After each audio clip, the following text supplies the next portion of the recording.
We go. Okay, good morning, everybody. I'm going to start with a joke. Don't know if this is, I think it's an appropriate joke. Medina said I couldn't share it at a bar mitzvah that we officiated on Sunday, but the joke goes like this, and I'll tell you how it connects. There was two atheists that were traveling in the desert, and they were traveling for days, and they ran out of food, they ran out of water, they're dying of thirst, and they're just at the end. And they see a Muslim person coming towards them, and he's their only hope. So the atheists, they're thinking to themselves, "What should I say? I want to do whatever it takes to get food."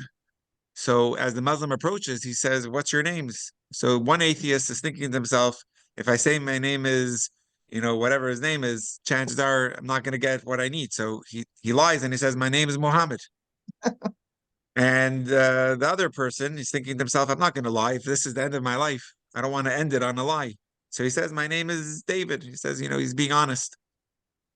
Anyway, the Muslim takes them into his tent and he's feeding David. He's feeding the second guy, the second atheist, and giving him a full meal and gallons of water, whatever he needed.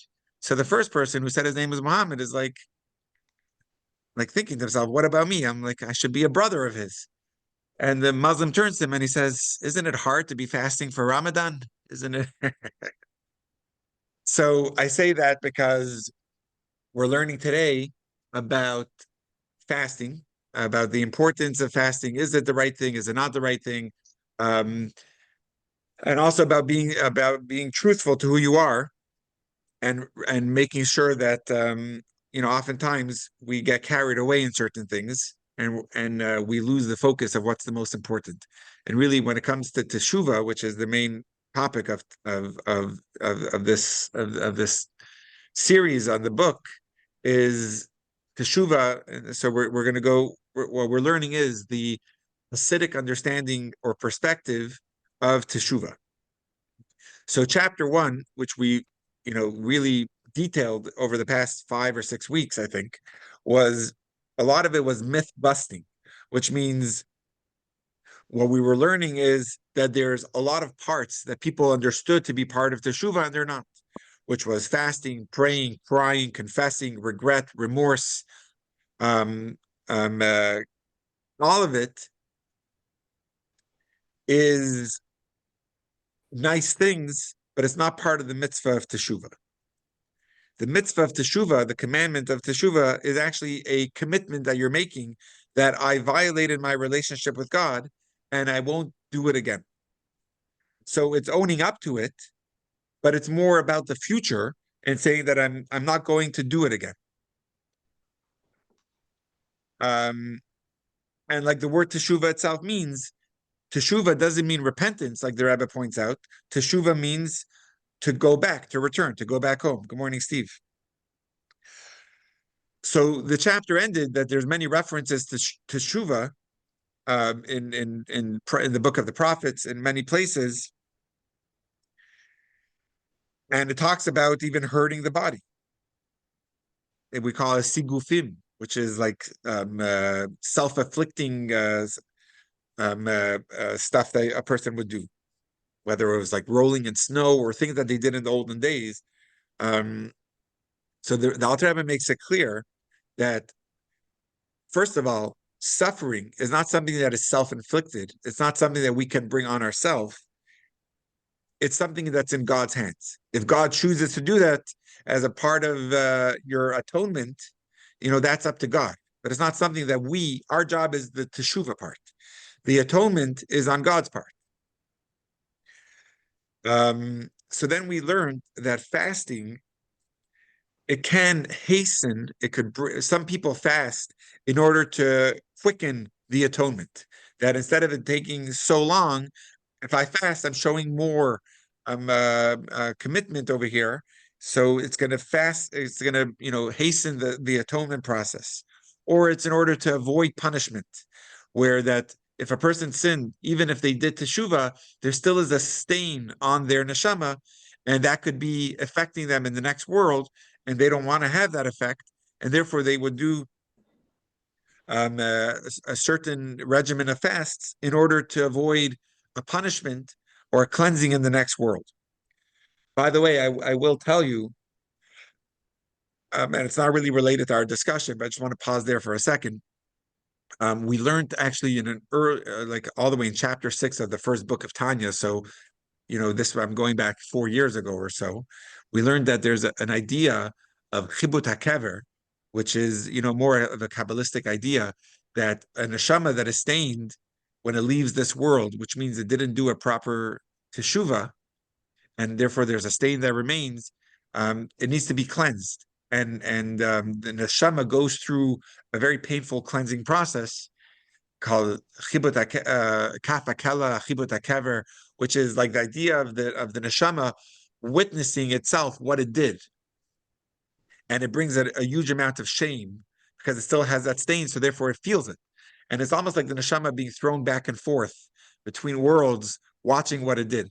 And I don't want to. It's not a depressing class, but what I want to share is that in Hayom Yom, which is the Rebbe's daily, a short daily thought from the Rebbe, who compiled it based on the teachings of the previous Rebbe.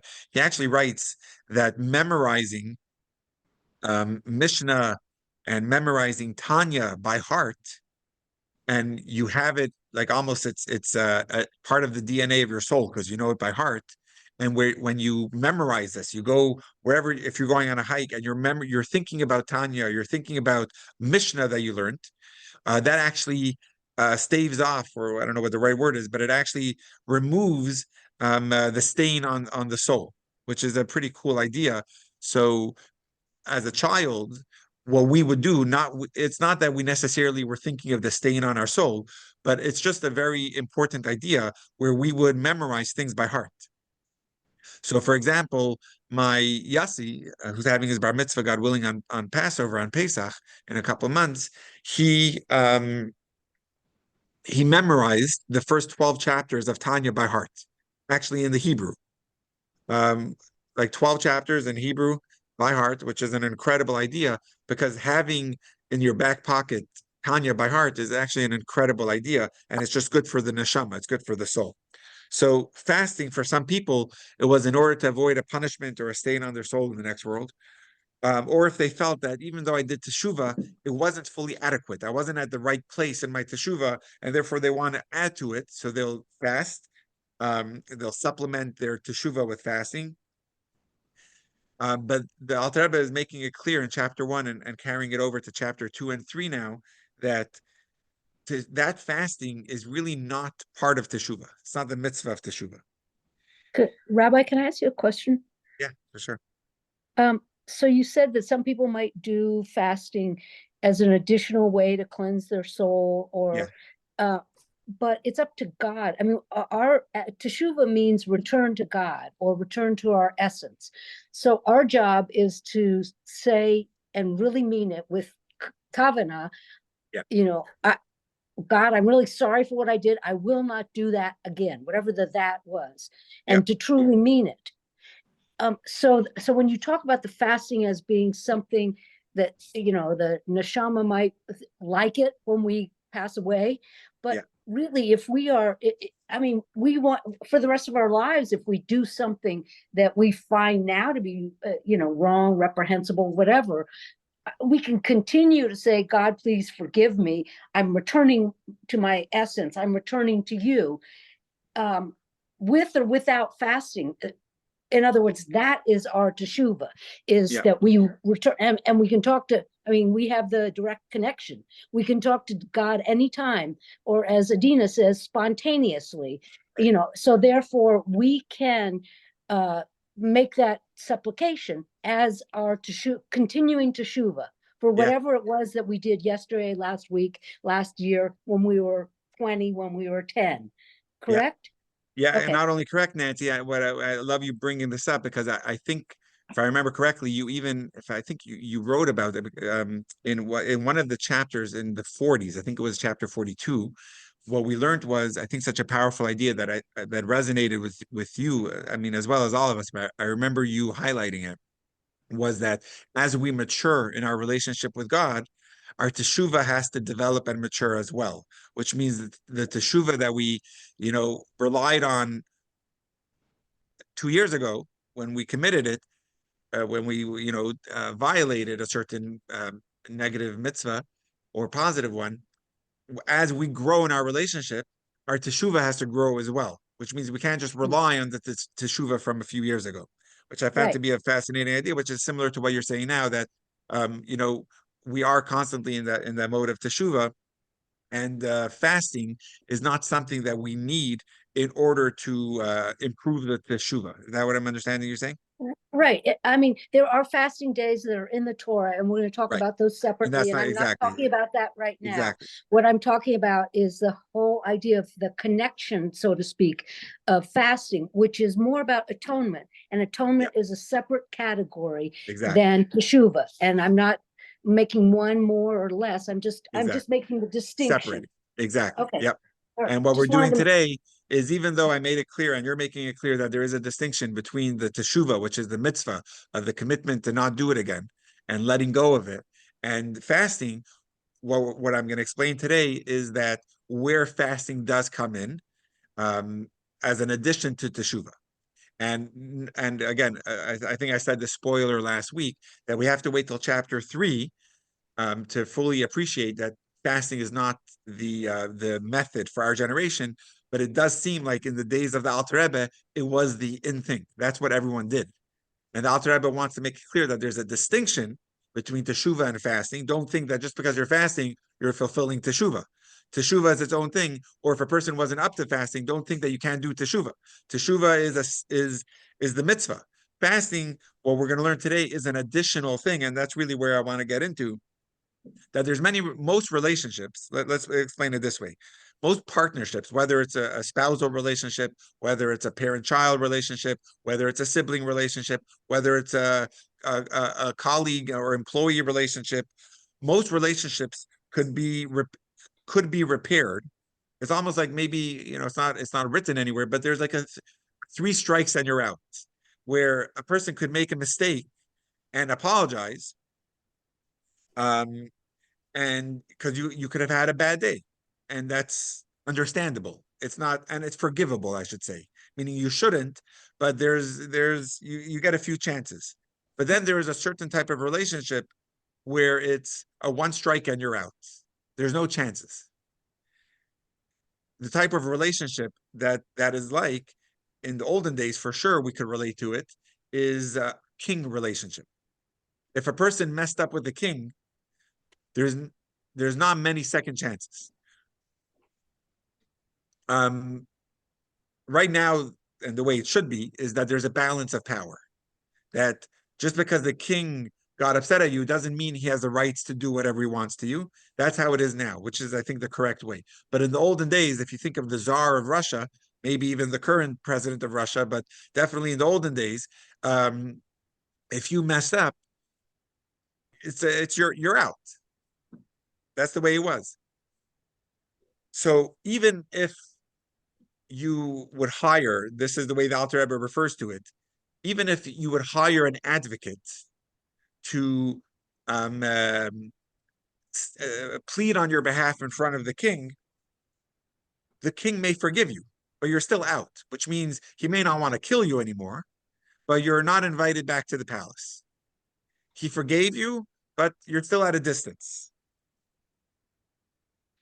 And Moshe, meaning this idea of an advocate on behalf of a person who messed up, we actually see in the Torah. Moshe was always acting as the advocate of the Jewish people over and over again in the book of Numbers, especially whenever the Jews sinned. Who did they rely on to plead on their behalf? Moshe. We saw it in two Torah portions ago with the sin of the golden calf, and then you have by the story of the spies, and you have again by the story of Korach, and you have again by the complaining of the manna. Over and over again, who did the Jews rely to intercede on their behalf, to be their advocate? Was Moshe. So if a person were to hire an advocate to intercede on their behalf, the king may forgive you, but they're still kicked out. The king still doesn't want to see them. So if you want to then appease the king to not only forgive you, but to be back on good terms, or to be as if nothing ever happened, to have your record or your slate cleaned out, and to be on good standing, so that you could be in front of the king and not feel that he's going to look at your record again and that your violation is lingering. That's something you can't rely on an advocate for. You could hire an advocate to intercede on your behalf so that you're not going to be punished, or there's not going to be a wrath against you, but you're still on the sidelines.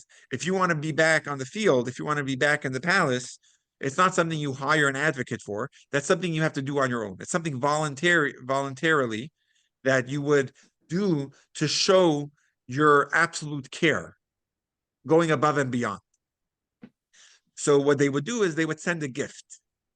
That's something like in the olden days, a gift of something unique that really shows that you have something that you care about, something that is precious to you, that will help you find favor by the king. And that could help reset the relationship.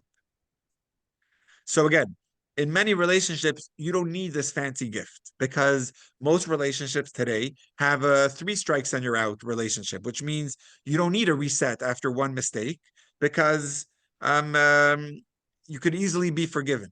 But if you take the story of Purim, which we're having in less than 2 weeks, and if you're local, please come and join us for a beautiful Purim party that we're going to have here. We're hiring a caricature artist, and we're going to have a magic show. It's an Israeli theme, so we're even going to have like a shuk type of.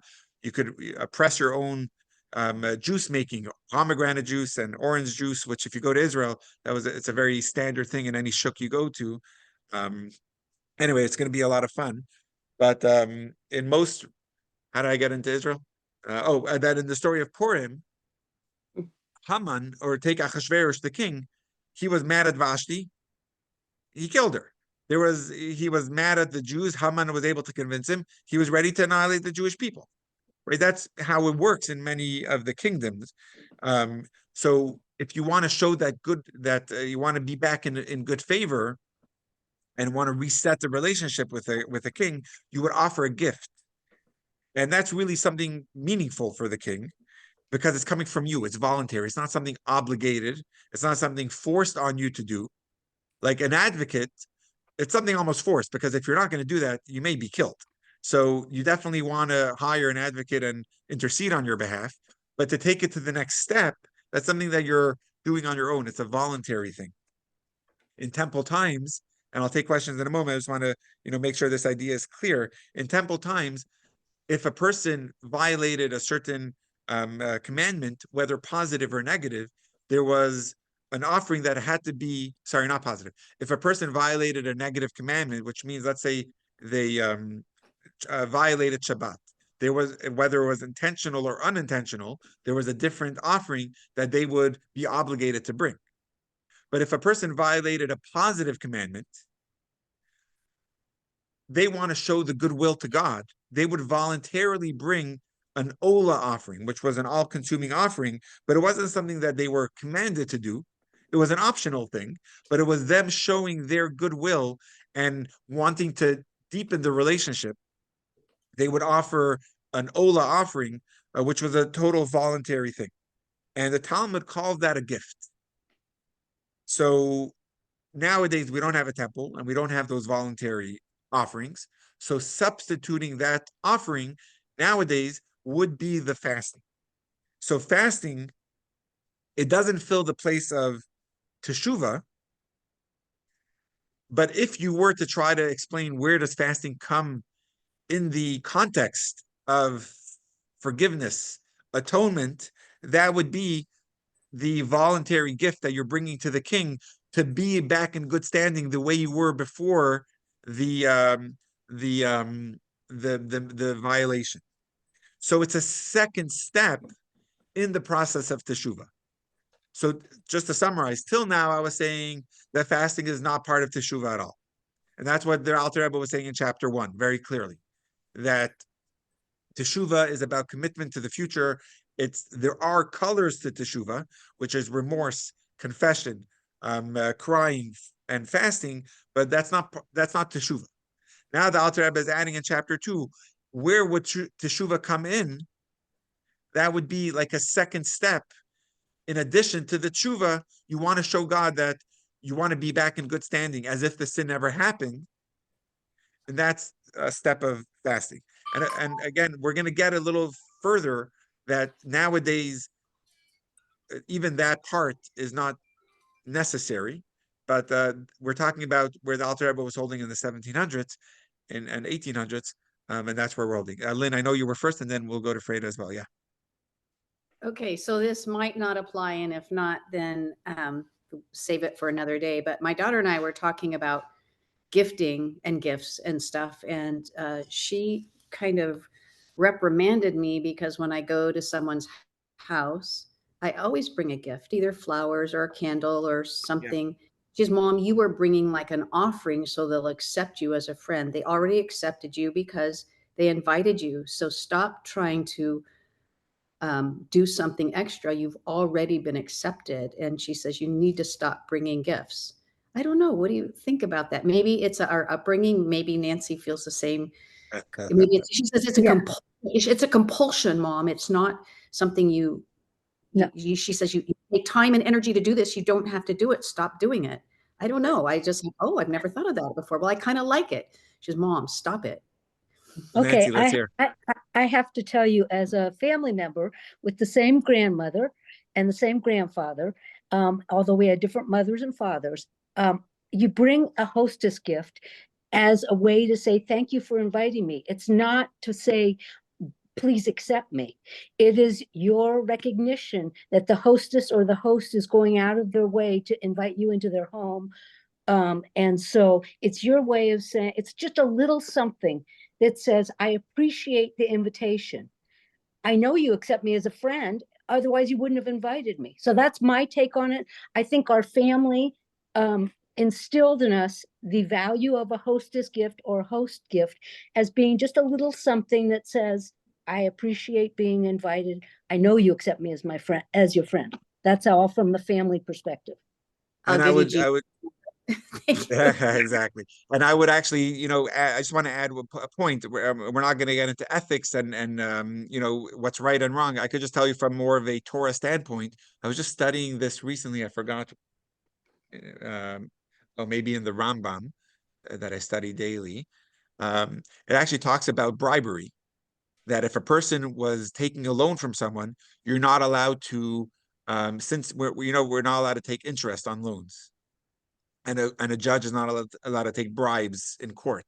So let's just take the interest example. If a person gave you a loan, which is a mitzvah to give interest free, you're not allowed to send a gift of a bouquet of flowers because that's kind of giving some interest to like a bonus or you're being extra kind to them, even if it's not a monetary thing, even showing extra kindness to that person, that you're going to be giving them a louder good morning or a bigger hug. That's some sense of interest that would actually be forbidden to do. So I just find that to be a fascinating law that's considered forbidden.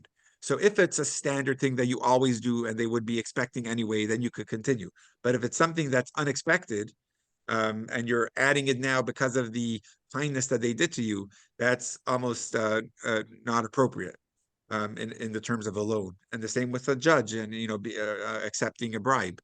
And there's many stories in the Talmud of judges who wouldn't preside over a case because one of the sides, one of the parties would come in advance and give them an extra dozen eggs that grew on their farm. It says, or the Talmud has different examples.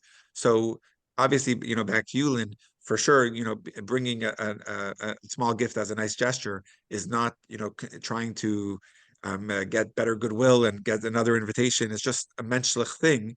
But there's also another side where I could see where your daughter's coming from, where you're almost trying to not manipulate, but maybe trying to, be in better standing or whatever. And I'm not saying it's right or wrong, but I could see where she's coming from, and I could definitely see both sides.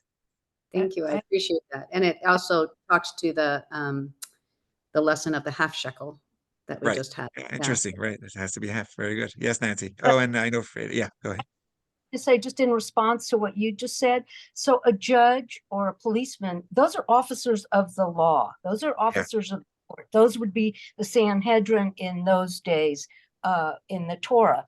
And so we're not supposed to bribe somebody who has an official capacity to get what we want. And I'll give you a current day example. I went into the police station and I needed to do something in there, and the person was so nice. I wanted to like give them a little something. And they said, no, can't take it, Oh, because wow. that little something that Lynn and I would have been taught was a nice gesture. In the context of a public official, that it could be construed as bribery. And from an ethical perspective, we don't even want the appearance of bribery. I mean, I can tell you as a lawyer that passing the bar exam, one of the things we had to take a whole ethics section, and the way that I was taught to study for the entire ethics section is what would a just lawyer, what would a just judge do in this instance? And if it didn't pass that test, then you had to, it was a multiple choice, I think. Robin can probably remember because she's so much younger than I am.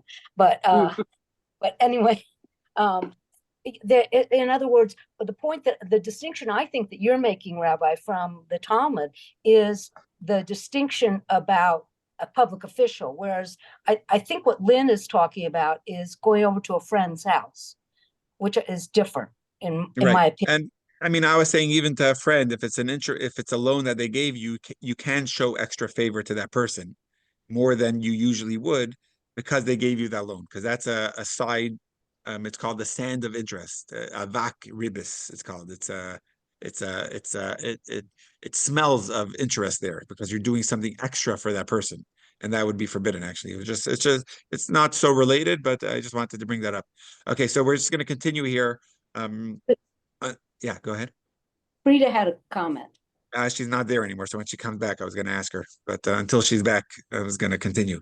So to summarize, Teshuva is about looking forward, about letting go of what happened and making a commitment for the future.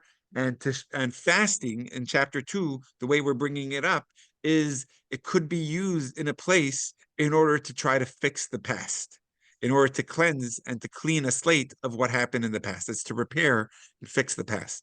So therefore, the chapter 2 continues that we see many rabbis and sages from the times of the Talmud who engaged in fasting for something that they did, not for the sake of teshuva, but for that extra voluntary gift that they wanted to bring to God to be back in good standing.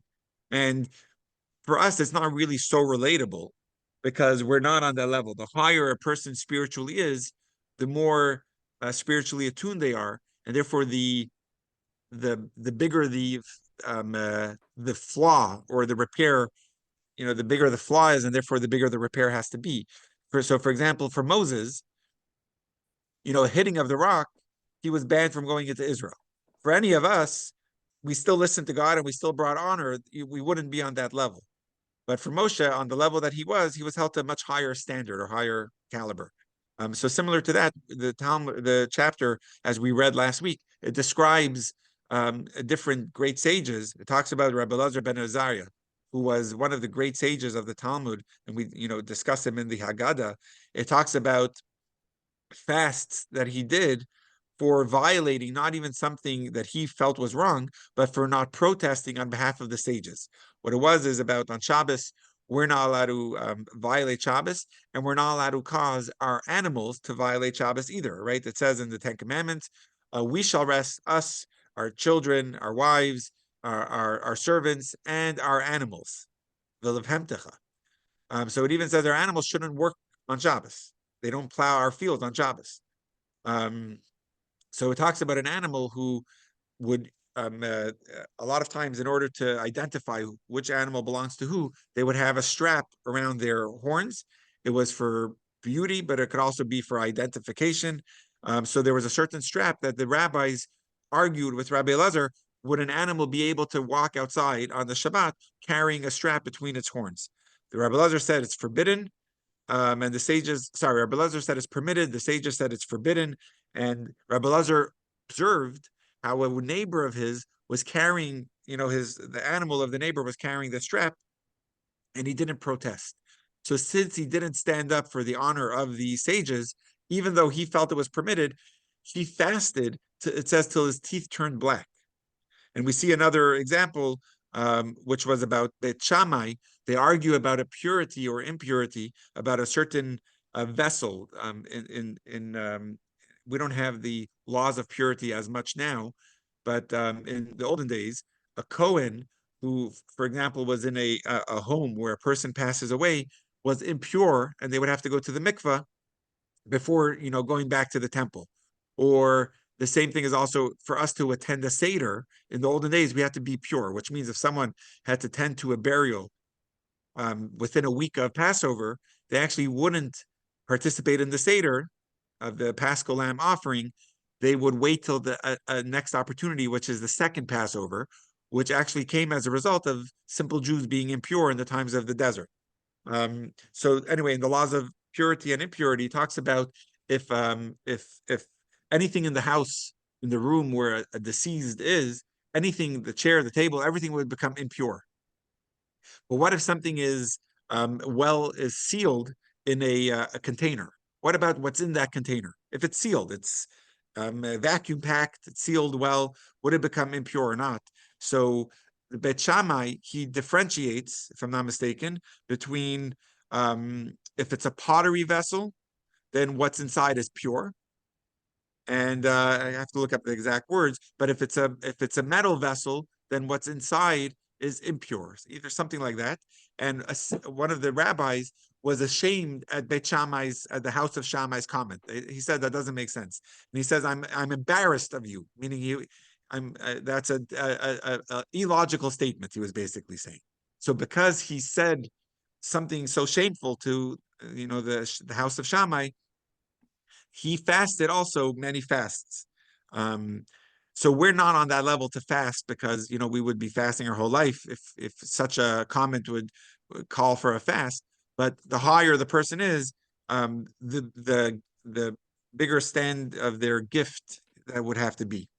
So the bigger the gift, and therefore we see the Arizal, the Kabbalistic master of Tzfas, Rabbi Isaac Luria, who taught to his students many fasts for violating certain for flaws in our behavior, and he goes through, for example, for anger, which the Hebrew word for anger is kas, kaf ayin samach, and therefore he says 151 fasts for becoming angry, and we read inside from the Rebbe's father, who explains why 151, and we explained because the Hebrew word of kas equals the numerical value, the gematria of 151.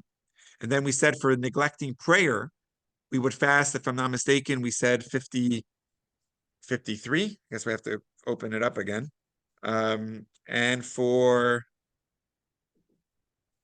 let's see, let's pull it up over here. Anyway, different fasts. I didn't put them all in my notes because I was just going to look inside.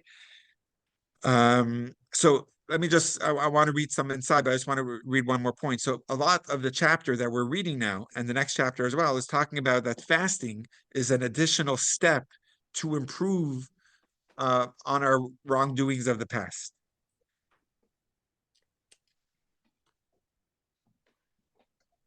And I just want to end before we read it inside that the Rebbe the Rebbe basically banned fasting for our generation. So obviously the fasting that is in the Torah, Yom Kippur, Tisha B'Av, and other fasts that the prophets talk about, the 17th of Tammuz, and the other ones, those are not voluntary. Those are, mandated in the Torah. If you're healthy enough, you fast, and you have to, see with yourself, your doctor, your rabbi, and find out if you could fast those.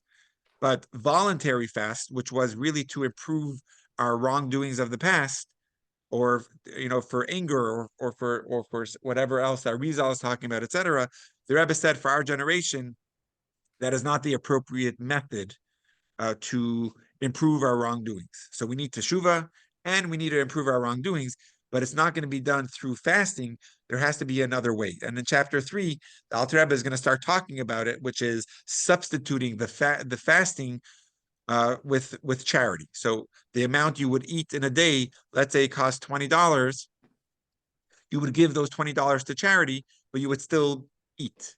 But you would still give the amount you would have, fasted from not eating those days, that day, you would give to charity. So the Rebbe basically banned fasting from our generation for the voluntary fasts that are to improve our wrongdoings of the past. And Freda, I know you had a question before, so if you're welcome to ask. And then we'll start reading inside. Okay, does anyone else have questions before I start reading inside? Yeah, go ahead. Yes, Lynn. So I don't know, are they obligatory or not? Like, okay, the next one we have is the Fast of Esther coming up next week. I think it's next week. So how do we look at that? It's not for Teshuva, but is that something, how does that work? Is that considered obligatory or no? Or how does That's a good question. So yeah, I'm fasting next week on the day. It's actually usually it's the day before Purim. Since this year Purim is on a Sunday, so the day before Purim is on Shabbat. We're not allowed to fast on Shabbat unless it's Yom Kippur. Therefore, we're actually going to be fasting on Thursday. Right. If a person is healthy, there you have a calendar. Awesome. Perfect. Calendar to see when the Perfect. Fast of Esther was, and I was like, Awesome. oh, that's before Purim. That's kind of interesting, but before Purim. So, Right. but Exactly. yeah, how does that work? So there are fasts that we do. That's one of the 5 fasts of the year, other than Yom Kippur. There's some that are more strict than others. If you're healthy and well, you fast it. If you're going to be weak and faint from it, you could get a dispensation. You speak to a rabbi, you speak to your doctor. But generally, yeah, those are not voluntary fasts. We do fast those. But off the record, we could talk, more for every person, where they're holding. And I don't want to just give a blanket statement, but in Jewish law, it talks about fasting those. Yeah. So I fast. Okay, thank you. Exactly. Okay. So we're up to section 3 now, which is, I did not share the screen yet. So it's the secret of fasting. My book is in the office, so I'm going to just bring my book here so I could also tell people what page we're on. We're on section 3. I'm just going to pull up my.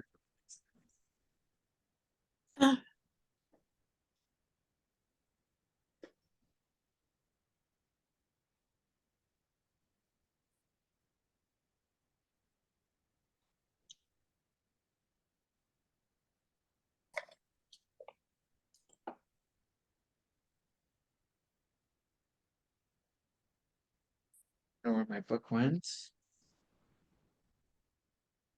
Does anyone know what page we're on in the book? Can't find my book. And I was using it. Oh, it's right here. There you go. Is it 33? Let's see. The rule of fasting? No. Section 3. No, sorry. It looks like page 42 in my book. Okay, there you go. Yes. 42. Yep, perfect. 42, section 3. So we're going to end the chapter today. And so kind of I gave a summary of what we read last week in chapter 2. So the last section, the last few lines of the chapter, it's talking about that Teshuva may have its own merits in addition to it just being to improve our wrongdoings of the past. There's people who would do certain fasts, part of its own merits, not only as a improvement of sins of the past, but for its own reasons. So I guess we'll see it inside and we'll take any questions that come as a result. Section 3, the secret of fasting. Up to this point, we have learned a number of roles of fasting. So this is kind of going to summarize what we said. Number 1 was public and personal fasts, which are not connected with teshuva and are carried out to avert negative decrees. So we learned that in chapter 1. There was sometimes, if there was an evil decree on the Jewish people, a good example is exactly like what Lynn said, was the fast of Esther, where she had the entire Jewish community of Shushan and beyond fast Yeah. in order that she should go into the king and not be killed so that she could try to save the Jewish people. That wasn't anything to do with Teshuva. That was actually a public fast in order to avert an evil decree. And in Israel, like I said in chapter 1, many times when there was a drought in Israel, the community would fast to realizing that they need to avert an evil decree. But then we said number 2 was personal fasts carried out to assist atonement, the full expression of teshuva.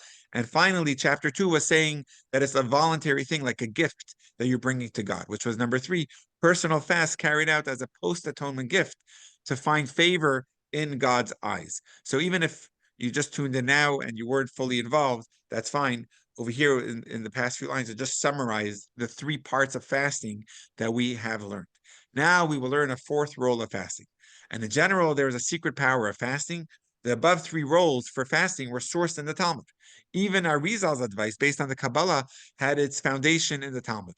The Arizal's advice, again, was for certain sins, a certain regimen of fast. For anger was 151, etc. For prayer, etc. The 4th role, which we are about to learn, is a total secret that we know only from Jewish mystical texts and not from the exoteric sources of Talmud. So this is more of a deeper one, secret one, that the Alter Rebbe is listing out in chapter 2. Namely, that fasting is a wonderfully effective ritual. In Hebrew, it's called a segula, to bring about a revelation of blessed supernal divine favor. Ratzon ha'elyon. Above, we learned that the post-atonement burnt offering, or the fast which replaces it, is to elicit favor or ratzon from God. Here, as we learn the secret power of fasting, the Tanya discloses that an even higher level can be reached, that of the blessed supernal divine favor. What is the difference between divine favor and supernal divine favor? So again, just to summarize, we learned already in the past that when you would bring a ola, which was the voluntary burnt offering to God, it was to elicit divine favor. But now we're saying that there's a supernal divine. So what's the difference between these two? Like what's the difference in the fast between these 2 favors? So he's going to answer as follows. A sin does not only damage your soul, it also has a negative effect on the spiritual worlds, even the highest worlds of Atzilus, which is the world of emanation. This damage is repaired by divine favor, achieved through atonement and post-atonement gifts to God. Supernal divine favor is something even higher than that. It is a divine energy which transcends both the damage caused by sin and the favor needed to repair it. So you have divine favor, which repairs a damage caused in the higher world. And now you have an energy which transcends any damage. The supernal divine favor is a light so powerful, it could never be damaged in the first place. So that's a very powerful, incredible level where it's not even about fixing or repairing a damage, because it's from a place that the damage was never able to even take effect. The secret of fasting is that it has the power to draw this supernal light into our lives.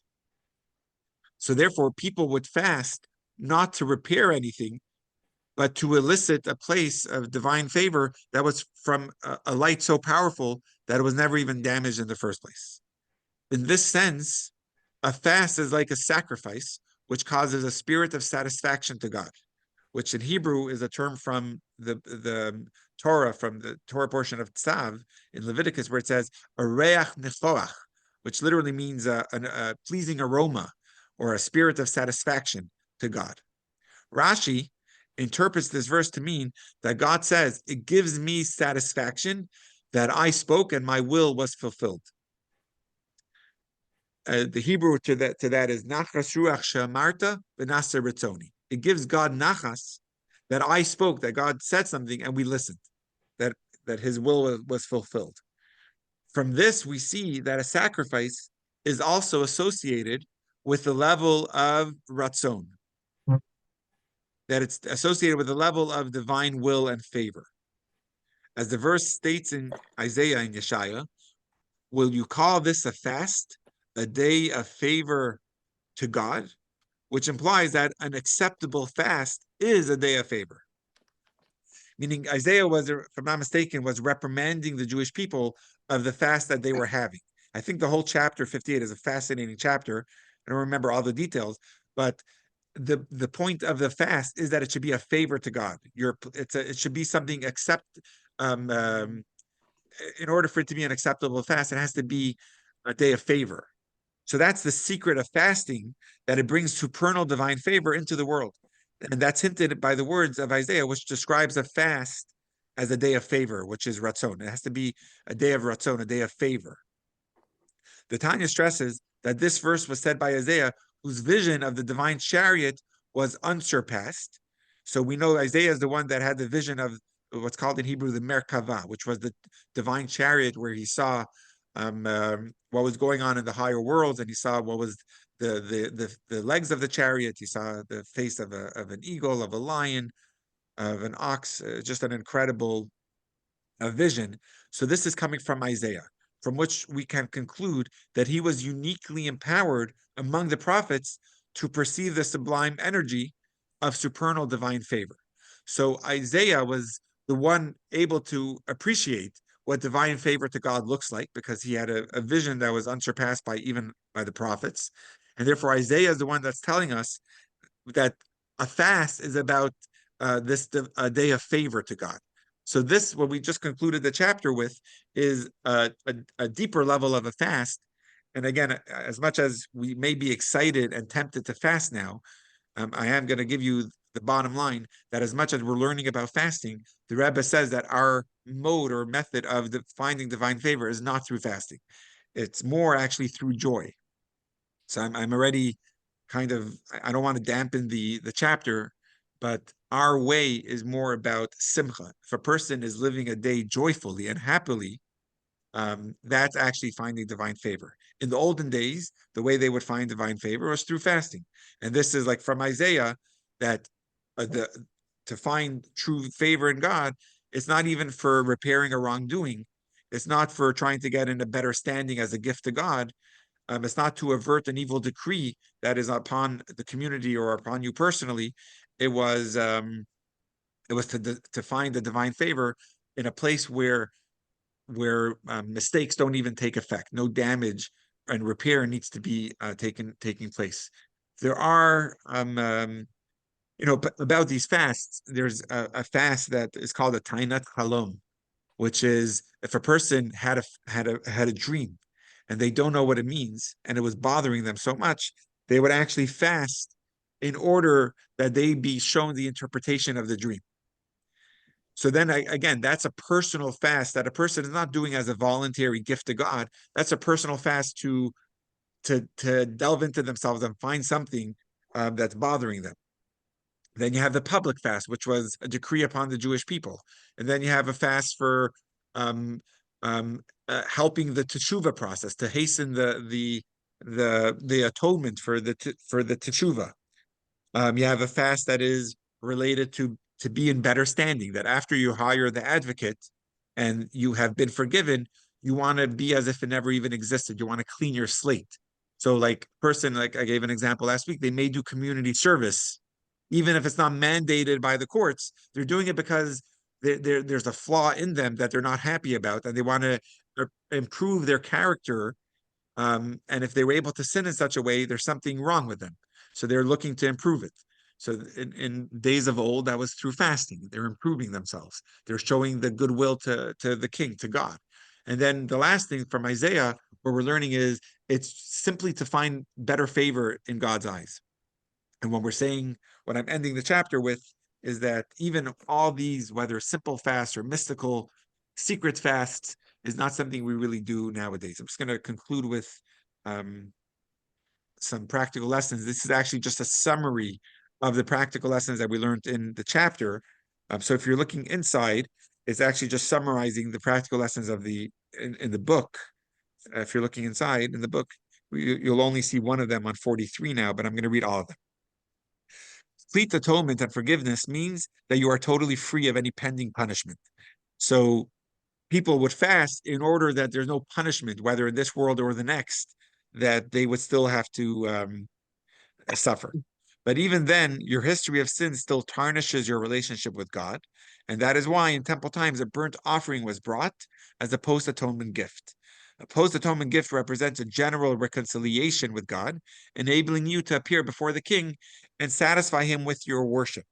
Nowadays, fasting can replace the post-atonement gift of a burnt offering, rendering you as desirable to God, as pleasing and cherished to him as you were before your sin.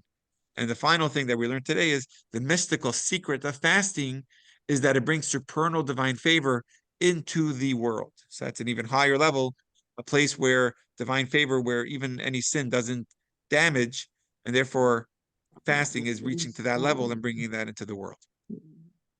Okay, any questions before we end today? Yes, yeah.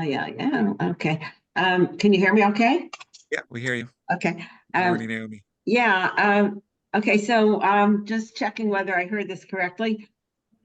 First, we do not do these optional fasts anymore. Is that correct? Right. So it's a fascinating idea because the Rebbe himself, and I didn't make mention of this before, the Rebbe himself fasted a lot. The Rebbe was, a tzaddik, and the Rebbe took upon himself many fasts. And in fact, I think this talk was from 1988, where the Rebbe himself banned fasting. If I'm not mistaken, the Rebbe himself was fasting that day when he said that fasting is not the way of our generation.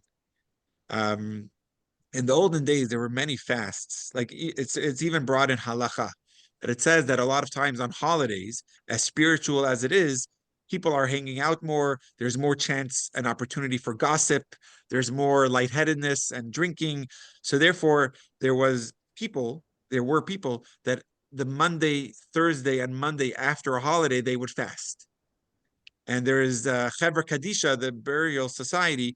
There's a few days of the year that they fast, almost as in case they miss, they didn't treat the right dignity and honor to a deceased. They would take upon themselves a few fasts during the year. But it seems so maybe those fasts, that fast of burial society, I think they still do. But in general, personal fasts don't really apply nowadays. Next week, we're still going to learn about, even if we're not going to do the 151 fasts for anger, the Alter Rebbe still says we should do a few of them.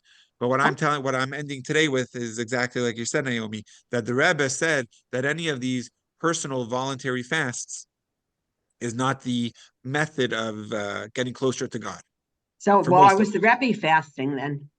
So it's hard, I'm not a Rebbe, so it's not Okay. when I'm a Rebbe, I'll get back to you and All I'll right, tell thank you. you. Yeah, But, okay, part two of my, wait, excuse me. Part two of my question Yeah. was, I think this glossed over very quickly, and I'd like to hear a little bit more about it.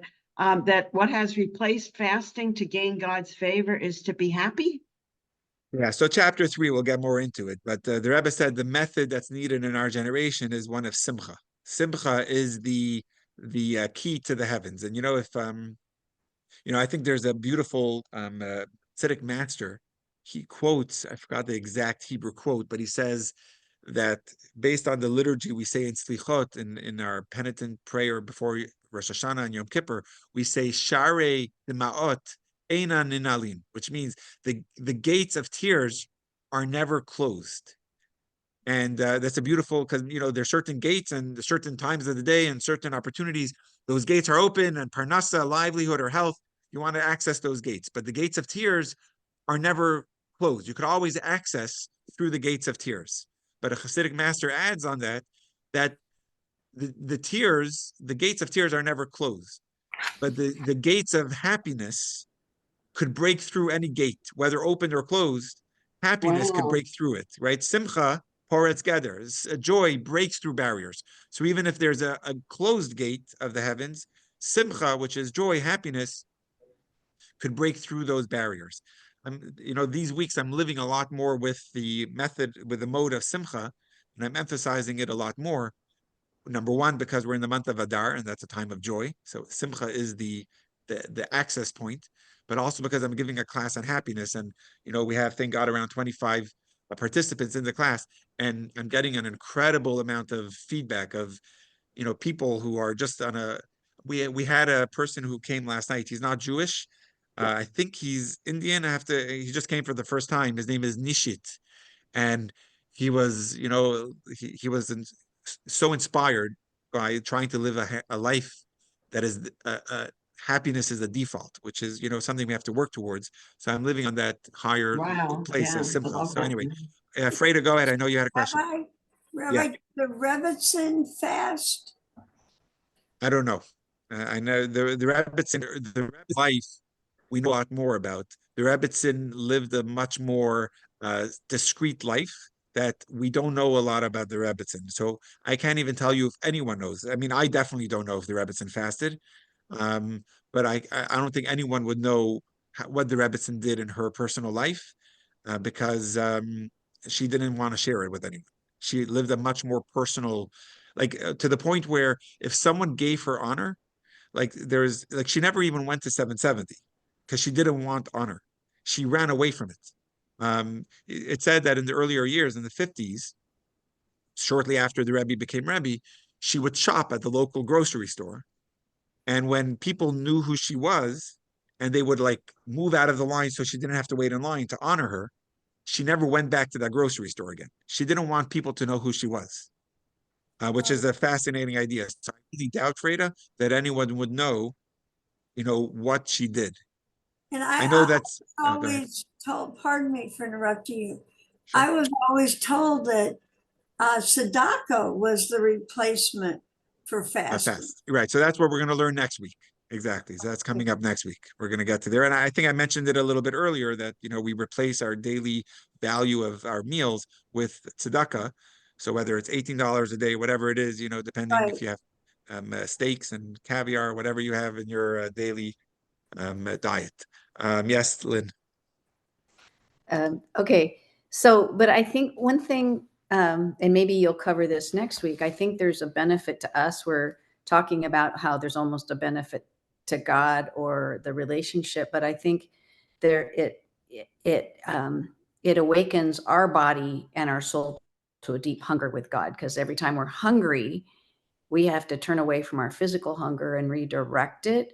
So it's almost a practice of kind of amplifying our holiness. And I'm not saying I'm good at fasting. I'm the worst, but I think a lot about it. And I think it does some things of reorienting and redirecting our material desires, wants, and needs, and taking that to focus on Hashem and just developing that part of our spiritual muscle. And so I think it's something that we need to look at it, not just, like with the things we've talked about, but that there's actually something good for our spiritual development as well. And I think you hit it on the nail with that, where that explains to us why in the earlier generations they would fast, because it spiritually oriented them to be closer to God. Where I think nowadays it doesn't work well. Meaning for some people it may still work and maybe they should still fast, like a Rebbe, a tzaddik. But for me, I know if I don't have my morning coffee, you don't want to see me because I'm very grumpy. And it's hard for me to even focus on my Torah study if I'm fasting because I'm so weak. And I'm a pretty good faster. And there's people that are not good fasters, and it's even harder for them. So you're right, there is a certain spiritual realignment that happens with fasting where you're disassociated from the physical and you're more in tune to the spiritual.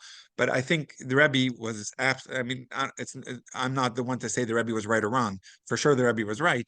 But where in the late 80s, the Rebbe said fasting is not our generation anymore, meaning the goal of the fast was to be more spiritually in tune.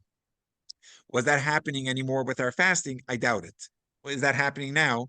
Are we fully spiritually in tune? So there are still fasts that we have to do. And those days we should take that advantage to be spiritually in tune. But to add more fasts, it just doesn't seem, we should add, if we're going to work on ourselves, let's do it. Let's work on our joy. And that will be more spiritually in tune with who we need to be, more than our fasting. I think that's the point I want to bring out. Even though the context of today's chapter and next week is about fasting, I'm still spinning it that the Rebbe said that we're not the generation for fasting. Can I ask a Yes, question there? Sure. Yes. So you said the Rebbe said that we're not the generation for fasting, but that didn't mean that he was saying that we shouldn't be following Alter Rebbe's teachings, which is we got a lot of work to do if we're Right. going to try to live the Tanya. And Right, and maybe exactly. what he was saying was, you know, you have to do all this, take stock of yourself, Yeah. all those things that we learned in book 1, you know, the stuff that we learned about getting closer to God in book 2. Now we're learning about closeness to God in a new way with Teshuva, with book 3. So maybe, I mean, I was not in the Rebbe's mind. I think maybe the Rebbe was saying, you got a lot of work to do, you guys. Like, don't just think fasting is gonna cut Right. it. And you have to bring joy to the world. Joy breaks barriers, all those things. So I mean, that's just me, like, trying to interpret what he could have been saying to us, you know, before, when he was fasting. It's like, you guys have other things you need to I love do. it. Yeah, no, that's a very good point. I like the way you were able to bring that out. And in the olden days, in the Jewish army, when they would go out to war, they would actually fast on the day that they would wage battle, because they knew that this is a spiritual war. So their job is to get closer to God, and the closer they are to God, the more blessing and miracles will come. But nowadays, it's careless to not feed the army that won't have physical strength to go out to war. Obviously, we know that. So exactly like you're saying, Nancy, that it's about getting the work done and having the right strength to do it, and getting that done. I love it. Okay, we'll end today's class with that, and I think you'll all enjoy next week's lesson, where in chapter 3 we go more into fasting, where the Alter Rebbe advises us how to not get weakened by fast, and therefore how to divide it up in a way that makes sense. But even with that, our job is to bring more joy and live life with more joy, and that's getting closer to God. All right, everyone, have a great day. Goodbye, Thank you. Chava. Goodbye, Adrian. Shalom, Bye. Steve. Bye, Thank Naomi. Bye, you. Lynn. Bye, Bye-bye. Nancy. Bye, Thank Robin. you. Thank you. Yasher koach, everyone. Have a Bye. great day. Thank you very much. You're welcome. Great